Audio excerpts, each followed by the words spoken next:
নমস্কার বন্ধুরা। আচ্ছা বন্ধুরা, বলো তো জিলাপি সাধারণ আড়াই বেড বা আড়াই প্যাঁচের হয়, তাই কি না? আর আমি জিলাপি বানিয়েছি 56 বেড়ে। তাই বন্ধুরা ভিডিওটা প্রথম থেকে শেষ পর্যন্ত দেখতে থাকো। 56 বেড়ের মচমচে জিলাপির রেসিপি। বেশি কথা বলবো না, ঝটপট জিলাপির রেসিপিটা দেখিয়ে দিই। প্রথমে একটা পাত্রের মধ্যে নিয়ে নেব বাটি মেপে 2 বাটি ময়দা। আর ওই ময়দার মধ্যে দেব বেশ খানিকটা ঘি আর দেব টক দই। সমস্ত কিছু হাতা দিয়ে মাখিয়ে নিয়ে অল্প অল্প জল দিয়ে একটা সুন্দর ব্যাটার করে নেব। দেখো বন্ধুরা, তোমরা ঠিক যেমনটি দেখতে পাচ্ছ।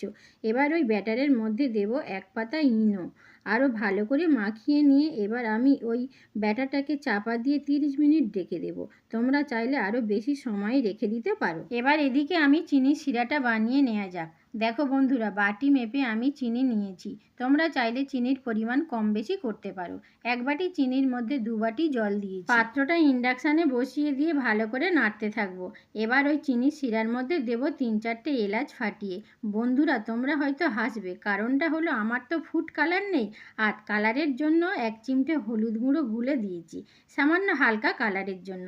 দেখো বন্ধুরা, চিনির শিরাটা কত সুন্দর হয়েছে।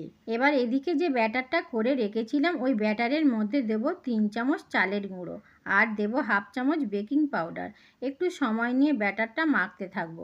সমস্ত কিছু ভালো করে মেখে নিয়ে দেখো বন্ধুরা, ব্যাটারের ঘনত্বটা ঠিক এই রকমই হবে।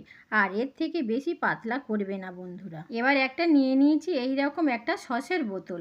অল্প অল্প ব্যাটার নিয়ে সসের বোতলের মধ্যে ভরে নেব। আমি এক হাতে ভিডিওটা করছি তাই তোমাদেরকে দেখাতে পারলাম না। এবারে কড়াইয়ের পরিমাণ মতন সাদা তেল দিয়ে হালকা গরম হয়ে এলে ঘুরিয়ে ঘুরিয়ে আস্তে আস্তে দিতে থাকবো। প্রথমে আমি মোটেই দিতে পারছিলাম না। লাল লাল করে জিলাপি ভেজে তুলে নিয়ে চিনির শিরার মধ্যে 1 মিনিট ডুবিয়ে তুলে নেব। এই জিলাপি ভাজতে গিয়ে প্রায় 3টে বেজে গিয়েছে, এখনও পর্যন্ত খাওয়া হয়নি। আর বেশি সময় লাগছিল বলে যত পেরেছি বন্ধুরা তত বেড় দিয়েছি। তাই আমার এই 56 বেড়ে সহজ পদ্ধতিতে জিলাপির রেসিপিটা বন্ধুদের ভালো লাগলো। তোমরাও ট্রাই করে দেখতে পারো আর আমাকে কমেন্ট করে জানিও। সবাই ভালো থেকো। ধন্যবাদ।